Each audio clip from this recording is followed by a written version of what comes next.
Gila nggak? Video profil desa, tapi urusannya sama Kejaksaan Agung. Let's dive in. Kasus Amsal Sitepu jadi pintu masuk buat kita mikir. Sebenarnya negara atau aparat kita itu paham nggak sih standar industri kreatif? Kalau setiap karya seni mau diaudit pakai standar harga beli semen atau aspal, ya wassalam. Maaf, sederhana, tinggal proposalnya tidak usah diterima. Kalau saya melakukan maaf, tolong saya buat kalian semua pemerintah hanya mempunyai kuasa untuk mengatensi ulang kasus ini, ditinjau ulang, tolong kami. Kalau saya melakukan markup, lebih baik pekerjaan saya tidak dibayar karena pembayaran dilakukan selesai pembayar, selesai pekerjaan selesai. Tolong saya, Tuan, tolong saya. Pernah nggak sih kalian ngerasa kalau ide kalian itu dihargai murah banget? Kayak lo begadang semalaman, peras otak. Ujung-ujungnya cuma dibilang gitu doang kan gampang. Kenalin, namanya Amsal Christy Sitepu, seorang videografer, konten kreator, dan pekerja seni yang sekarang lagi jadi perbincangan karena kasus korupsi proyek video profil desa. Inikah keadilan yang diyakini oleh penuntut umum Kabupaten Karo di dalam BAP penyidikan ke dalam surat tuntutannya? Gila nggak? Video profil desa, tapi urusannya sama Kejaksaan Agung. Let's dive in. Oke, kita mulai dari kronologinya dulu biar nggak gagal paham. Jadi ceritanya tahun 2022 kemarin ada proyek pengadaan video profil desa di Kabupaten Karo. Amsal ini lewat perusahaannya CV Promise Land ngerjain video buat puluhan desa. Satu video dihargai sekitar 15 sampai 30 juta rupiah. Masalahnya di mana? Jaksa bilang ada markup harga. Katanya biaya real video nggak segitu.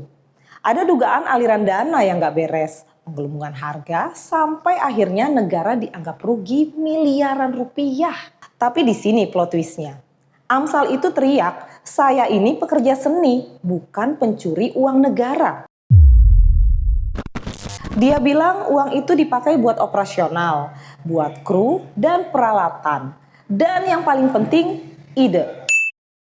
Nah, disinilah kita gali lebih dalam. Apakah ini murni korupsi? Atau emang hukum kita aja yang belum paham caranya menghargai sebuah karya? Gue jujur agak skeptis ya.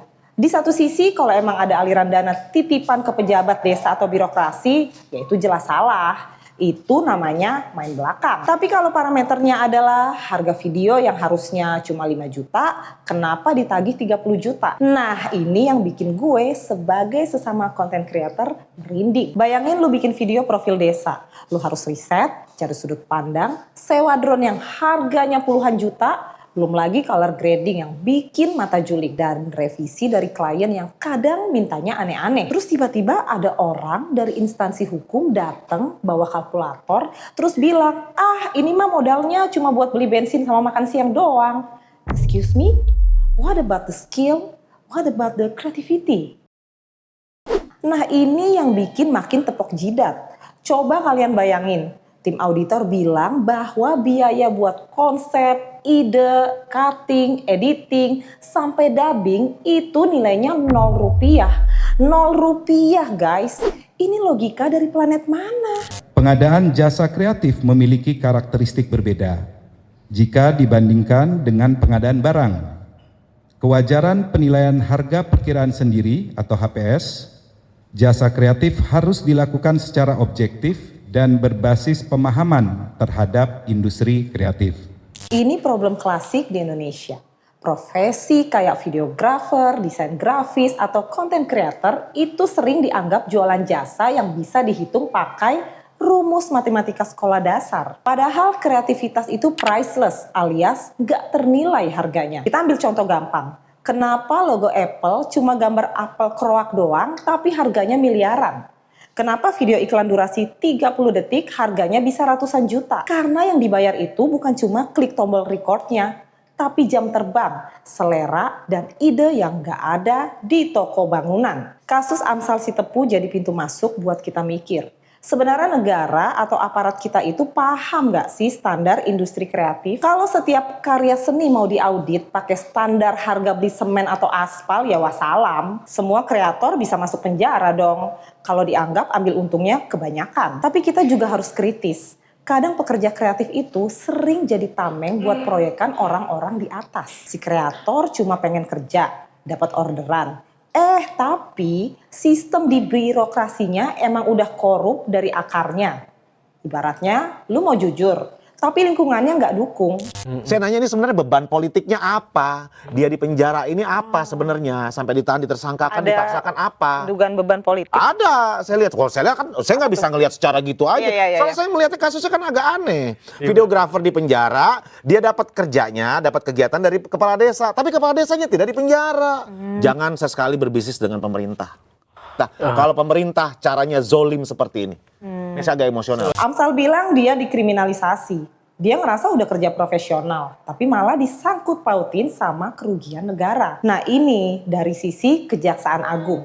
Mereka bilang masalahnya bukan cuma soal harga, tapi soal siapa yang nulis angka itu. Jaksa menduga Amsal terlalu dominan menyusun RAB sendirian. Sementara orang desa yang gak paham teknis video cuma bisa manggut-manggut aja pas disodorin tagihan. Intinya mereka bilang, mana mungkin orang luar kayak Amsal bisa ikut campur sampai nyusun RAB desa. Kalau fakta hukumnya, tentunya kejaksaan mempunyai alasan sendiri. Tapi kalau kita hubungkan dengan regulasi yang ada, bagaimana mungkin seorang penyedia ini melakukan pelanggaran hukum? Termasuk begini loh, Perbub itu untuk proyek ini sudah ada diatur. Apa kewajiban kepala desa dan apa kewajiban penyedia. Amsal itu tidak ada melanggar satupun menurut kami. Termasuk pembuatan RAB. Yang membuat RAB itu adalah pihak dari desa sendiri. Itu ada diatur di Perbub. Sudah saya masukkan juga di dalam pledoi, nota pembelaan. Tapi suasana sidang seakan-akan Amsal yang membuat RAB. Fakta persidangan sudah jelas dia memberikan proposal. Mana bisa dia membuat RAB? Kop suratnya saja sudah beda. Pertanyaan selanjutnya, apakah ada transparansi di awal?